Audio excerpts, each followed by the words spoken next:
Hi everyone, पूनमच्या ब्लॉगमध्ये तुमचं स्वागत आहे. आज आपण करूया कोबीच्या वड्या. कोबीच्या वड्या करण्यासाठी पहिला मी घेतलेला आहे कोबी चांगला किसून. त्याचं पूर्ण पाणी काढून घ्या कोबी किसल्यानंतर. त्याच्यानंतर तुम्ही त्याच्यामध्ये ॲड करा मिरची, अद्रक लसणाची पेस्ट. आता मी केरून ठेवलेली आहे, त्यामुळे मी डायरेक्ट टाकलेली आहे. तुमच्याकडे जर नसेल अवेलेबल तर तुम्ही त्याच्यामध्ये मिरची आणि अद्रक लसणाची पेस्ट वाटून टाका. नंतर तुम्हाला चवीनुसार मीठ टाकायचं आहे. त्याच्यामध्ये चवीनुसार मीठ टाकल्यानंतर तुम्हाला त्याच्यामध्ये शेंगदाण्याचा कूट टाकलेला आहे. 2 ते 3 चम्मच तुम्ही शेंगदाण्याचा कूट ॲड करा त्याच्यामध्ये.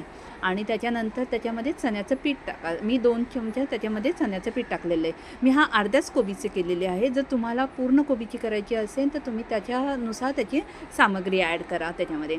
आता हे चांगलं मळून घेतलं आहे आणि मी त्याचं कुकरमध्ये लावलेलं आहे. आता हे वाफवून घ्यायचं आहे. तर तुम्ही त्या टोपामध्येही करू शकता किंवा त्याला तुम्ही ह्याच्या कुकरमध्येही डायरेक्ट करू शकता.